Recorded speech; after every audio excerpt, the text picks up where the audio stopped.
Уште еднаш ве посакувам добро утро. Ние се вративме назад во вториот дел од утринското издание на емисијата Нов ден. Денеска имаме нова тема и нов гостин. Наша конкретна денешна тема е наследството, а нешто подетално за неа ќе разговараме со мојот денешен гостин, адвокат Христијан Ѓорѓевски. Благодарам што ја прифати поканата да бидеш наш гостин ова утро. Ми беше чест. Ајде накратко првин да ги запознаеме гледачите што значи наследството, односно наследното право. Така, значи македонското законодавство, нели како секој современо законодавство, мора да ја регулира и оваа тема која што се појавува во животот на сите луѓе. Корените на уредување на наследните права потегнуваат уште од давнешното римско време, односно уште далечните римјани се обидувале да ги регулираат правата кои што ја произлегуваат од имотот и имотните односи помеѓу наследниците и завештателот и се обиделе да најдобар начин преку конкретни животни примери тоа го регулираат во одредени закони, односно законодавства. Со оглед на македонското законодавство ги влече своите корени од претходната СФРЈ, наследното законот за наследување, значи од 96 година со измените кои што се до ден денеска, ги има покриено речи сите теми или сите евентуални проблеми кои може да се јават или произлегуваат од наследно-правните односи, за да во случај да наследниците дојдат до било каков спор или се јават ситуации животни, ги предвидат и со тоа само тој ги уредат. Да, еве постои законско и тестаментално наследување. Ајде за да разграничиме што е законско наследување. Приматот, значи на уредување на наследните односи е волјата на завештателот. Значи што значи тоа? Оној кој што го стекнал, спечалил, наследил, добил, уредил на било кој начин после својата смрт или за време на живот сака да го расправи својот имот, законот да му даде можност за тоа нешто. Доколку тоа лице тоа го нема направено или почине пред да има можност да ги уреди своите наследно-правни односи, законот уредува да согласно на близината на наследните редови, односно на неговите потомци или наследници, тие се јават како следни собственици на тој имот. Затоа законот ги дели на неколку наследни редови во зависност од близината на родството што го има со завештателот, односно со покојникот, на прв, втор и трет наследен ред. Обично во првиот наследен ред влегува брачниот другар, нели што останал жив по смртта на завештателот и нивните деца. Во случај да истиот не оставил потомци, се влегува во втор наследен ред, кој што влегуваат брачниот другар, доколку го има со родителите на покојниот, и во трет наследен ред се неговите дедови и бабдовци или други сродства, како што се вујци, внуки и слично. Да. Што е наследство врз основа на тестамент? Така, секој лице согласно законот кој што има наполнето 15 години и има способност за расудување, може да располага со својот имот. Изгледа чудно 15 годишната разлика, меѓутоа законот смета дека лице кое што се стекнало со имот и на 15 годишна возраст, кое што е и возраст каде што лице може да заснова и работен однос, може да свесно располага со својот имот и да расудува кому сака тој имот да му припадне. Тестаментот е документ кој што може да се изготвува и најчесто во писмена форма, во исклучителни случаи може да биде усмен, односно ако се работи за воена или водрена состојба каде што лица се наоѓа во ситуација каде што не можат писмено да го изработат пред двајца полнолетни сведоци да ја изјазат својата волја. Најчесто во Македонија тестаментот е судски, односно пред сведоци се изготвува неговата волја за да по смртта истиот се затвара во судски депозит и се отвара со цел да сите оние кои претендираат на неговото наследство да ја слушнат, односно да им биде соопштена волјата на завештателот, односно на покојникот. Во исклучителни случаи може да биде изготвен и во форма на дипломатско-конзуларни представништва доколку македонскиот граѓанин е надвор од Република, меѓутоа најчесто се работи за судски тестамент. Да. Како започнува постапката за наследување? Согласно новите измени на законот за наследување се вклучи и нотаријатот како еден судски повереник кој што действува оваа постапка. Значи, иако оставинската постапка по законот е предвидена да се води по службена должност, односно судот по службена должност да ги повикува наследниците, најчесто таа започнува со покренување на така наречен предлог за поведување на оставинска постапка. Односно, по смртта на некое лице, неговите предпоставени наследници, значи кои што ги спомнавме, може да биде брачен другар, неговите потомци или предци, значи поднесуваат предлог за поведување на оставинска поставка пред надлежниот суд во местна територија кај што почнал или кај што се наоѓа самиот имот и при тоа ги доставуваат сите потребни документи со што тие сметат дека располагал оставител. Значи тоа се најчесто пари, предмети или права. По таа постапка, судот, согласно новите измени, по службена должност назначува нотар кој ќе работи како судски повереник и ги повикува наследниците кои што претендираат врз основа на документација, извод на матична книга на родени, на венчани и слично, да се јават како наследници и им соопштува дека согласно расположивата документација нотарот има сознание дека покојниот располага со овој имот и ги повикува да доколку и тие имаат сознание дека имаат и некој друг дополнителен имот, истиот да го пријават во така наречената оставинска маса. По отварање на оставинската маса, секој од наследниците кои претендираат се прашуваат дали покојниот располагал со некој документ со кој што претходно ја најавил својата волја во форма на тестамент, договор за доживотна издршка, договор за поклон, договор за распредел на имот за време на живот или други акти, доколку таков нема, се пристапува кон законско наследување, при што се дефинираат кој на кој дел ќе му припадне, при што тука се почитува и волјата на наследниците, дали ќе се прифатат или не, со огледа лицата што се прифаќаат како наследници, ги сносат и правата, меѓутоа ги сносат и обврските, односно долговите кои што може да ги оставил покојниот. Што се наследни договори?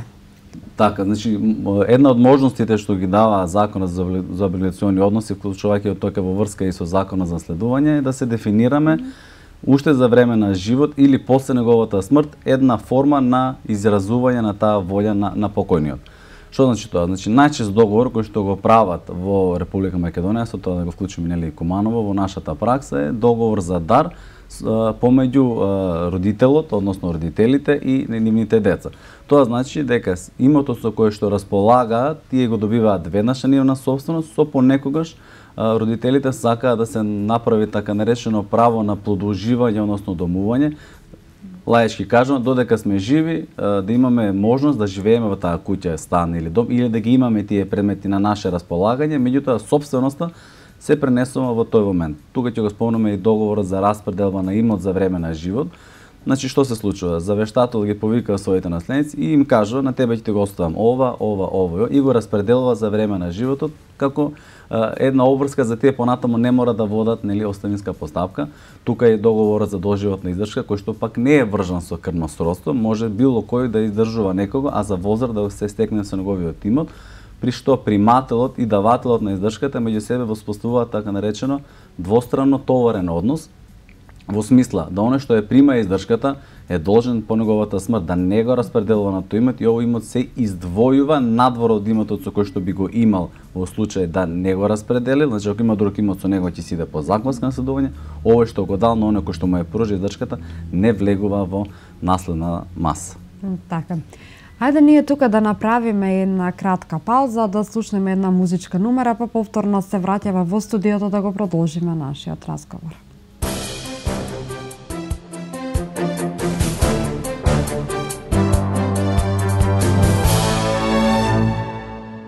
Се вративме назад во студиото и ќе го продолжиме разговорот на темата наследство. Што е нужен дел?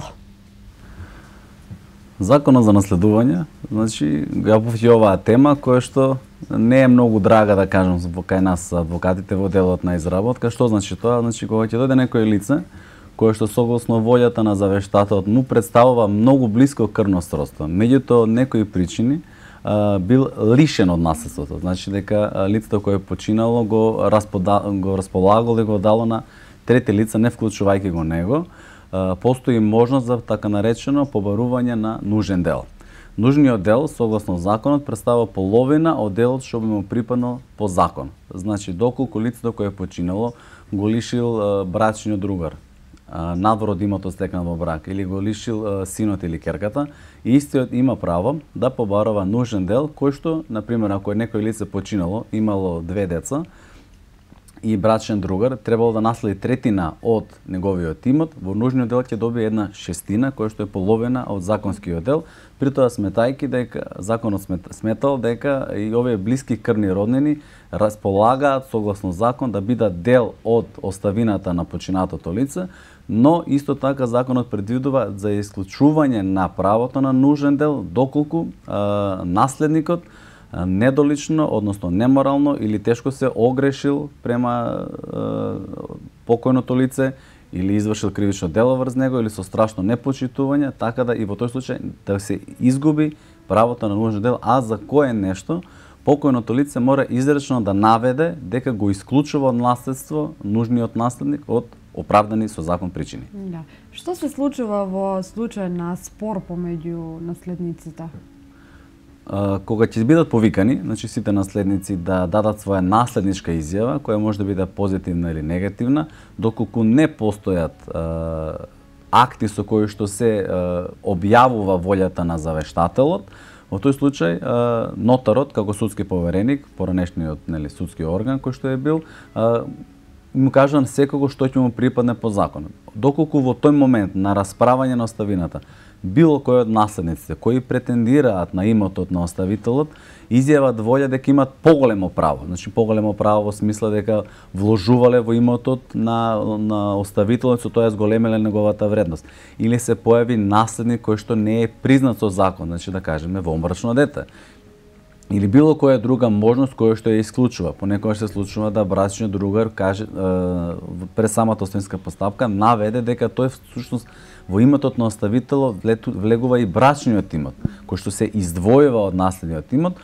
Нотарот, тоа лице кое што изјавува спор, односно кое што не се согласува со законското наследување или наследувањето по договор или на некој друг начин, тестамент или слично, доколку сака да го оспори тестаментот, доколку сака да го поништи, да го прогласи за ништовнет самиот договор за наследување, ќе го упати на спор кој што лицето наследник мора да го поведе во рок од 30 дена, во спротивно го губи правото на изјавување на спор и постапката се враќа повторно пред нотарот како судски повереник и продолжува согласно расположивата документација и предвидените законски норми. Да, кои се најчести правни спорови во наследството во Македонија? Значи, и во нашата пракса, која што не се издвоја во Куманово надвор од Република Македонија, значи најчести спорови кои што се јавуваат помеѓу наследниците, тоа најчесто помеѓу наследниците од прв наследен ред, тоа се спорови околу на издвојување на брачниот имот надвор од наследниот имот. Што значи тоа? Значи кога ќе бидат повикани потомците заедно со брачниот другар, доколку постои неслога во поглед на распределбата на имотот, брачниот другар ќе бара од имотот кој што е пријавен кај нотар како имот на покојниот да се издвои брачниот имот, односно согласно законот за семејство, брачниот другар располага со половина од имот што заеднички ќе го стекнат во брак.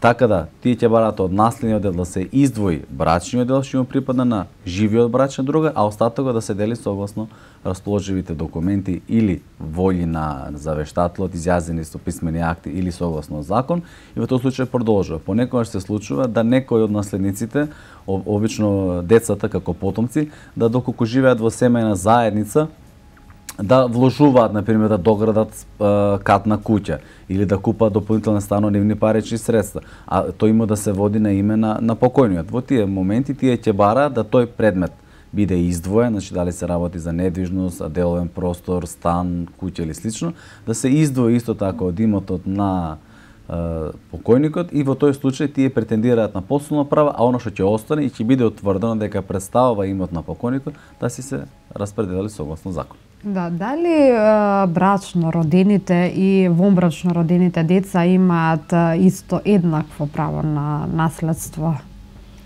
Во што е разликата? Дали постои некаква разлика? Вака, нека појдеме чеко напред. Значи, брачно родените се родени во брак, нели вонбрачно се надвор, меѓутоа кои што располагаат нели со еднакви права. Законот за наследување ги изедначува во наследните права, значи доколку се работи за вонбрачните кои што е признаено, значи со документација, родителот е впишан во изводна матична книга на родените дека му е татко, односно мајка на вонбрачното дете и не постои спор меѓу наследниците, во тој случај значи и тие уживаат еднакви права. Сметам дека ова е доста правилно од страна на законот за следување, затоа што децата како потомци на наследникот треба да ги уживаат истите права. Спор би се јавил во случај да тоа дете на пример не е признаено. Па тогаш се враќаме чекор наназад, истиот треба да поведе поставка пред суд за утврдување на татковство поретко мајчинство и во тој случај кога ќе го стекне правото дека му е покојниот родител да влезе во самата група на наследници и со тоа и да претендира на право врз имотот на покојникот. Да, што се може да се наследи?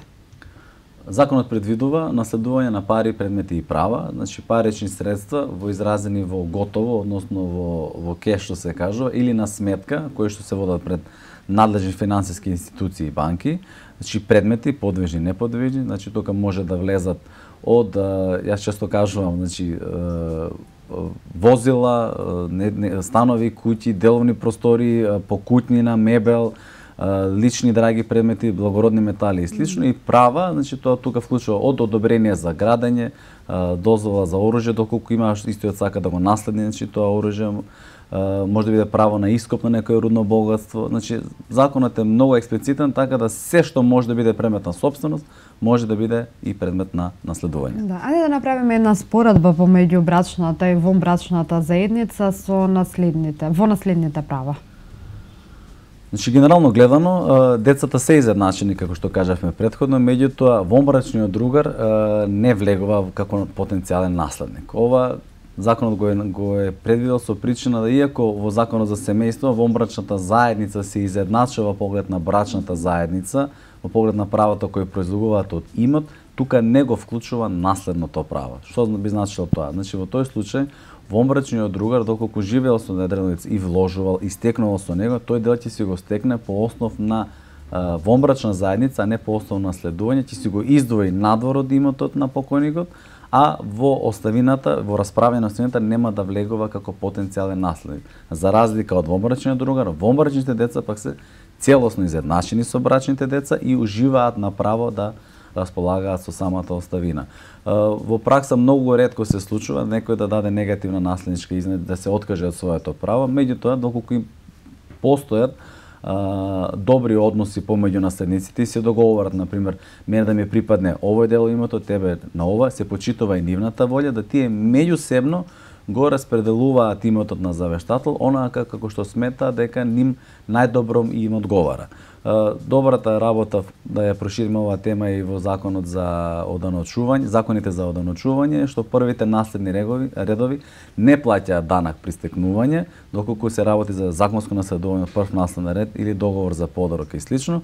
Во останатите договори каде што трети лица се јавуваат како наследници, а не се од прв наследен ред или во крвно сродство, плаќаат значи 4 до 5% на данок од вредноста на имотот што го наследуваат. Така. Ајде да направиме уште една пауза, да слушнеме уште една музичка номера, пак ќе го продолжиме нашиот разговор.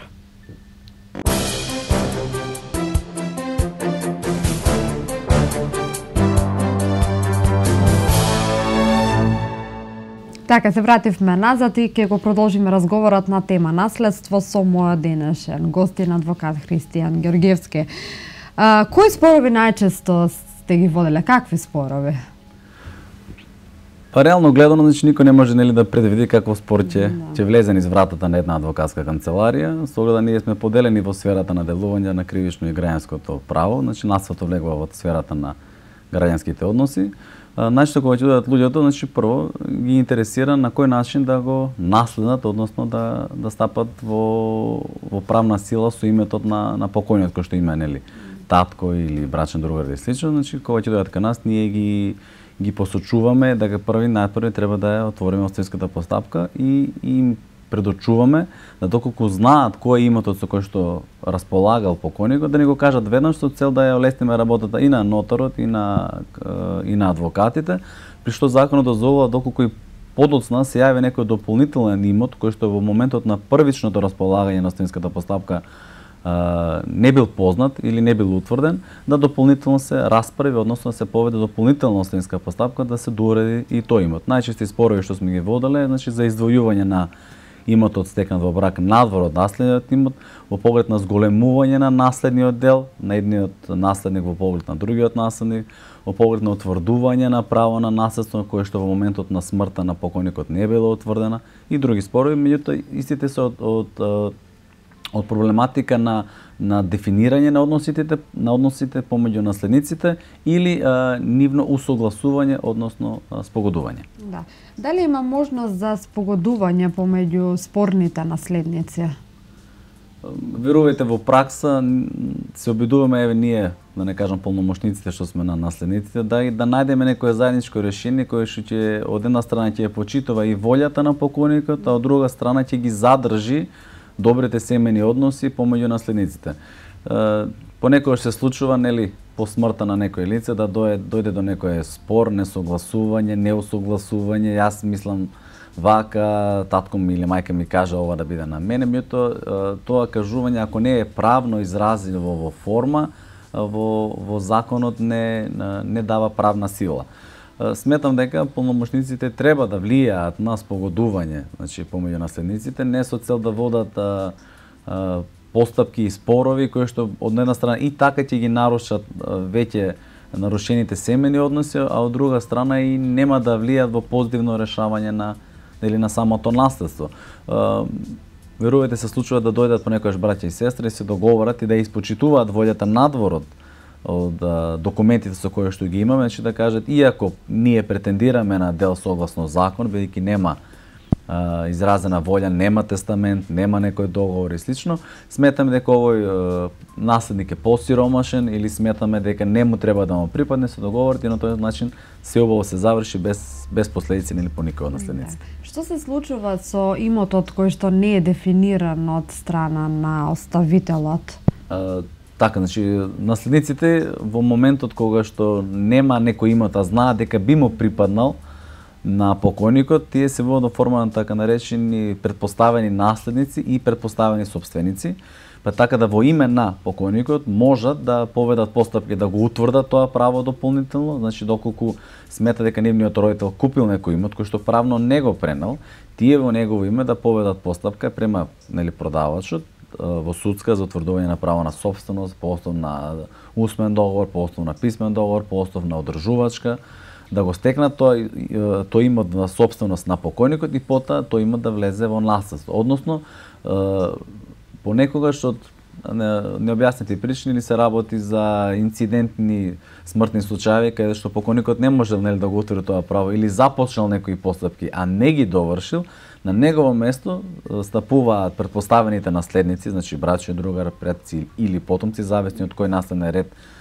се исклучува, со оглед првиот наследен ред ги исклучува вториот и третиот, вториот, третиот и така натаму, и на негово место да пристапат, да го утврдат и ја довршат таа правна постапка или ја започнат и конечно дефинираат и после тоа имот го вклучат со останатиот имот на покойникот и се јават како наследници на самиот имот. Колку е битна улогата на адвокатите во наследството?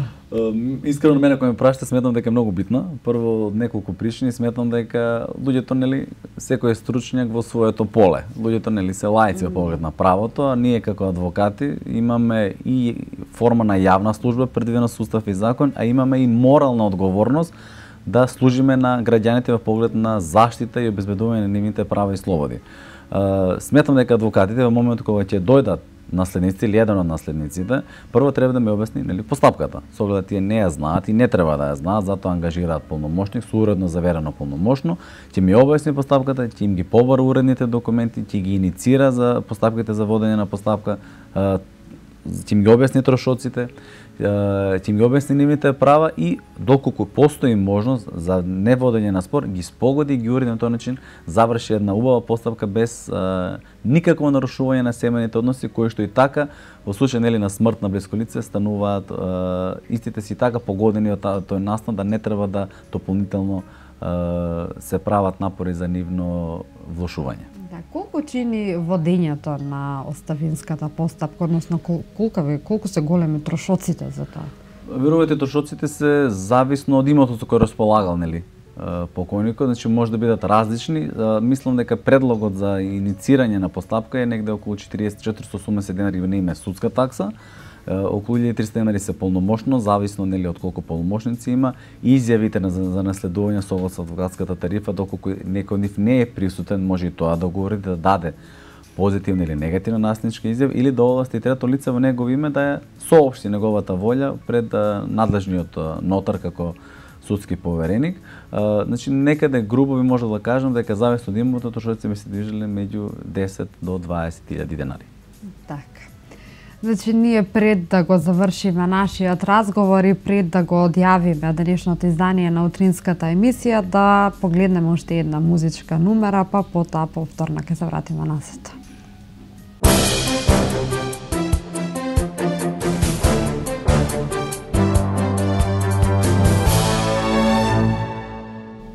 Тука е и крајот на денешното издание. Ви благодарам што бевте наш гостин. Ми беше задоволство. И се надевам дека гледачите има шанса и можност да запознаат нешто повеќе за наследството и што опфаќа тоа. Почитувани гледачи, ние завршуваме тука со нови теми и нови гости. Се гледаме од понеделник и ви посакувам да имате убав и пријатен продолжен викенд. Ви посакувам да имате исто така пријатен ден и останете со програмата на К3 телевизија.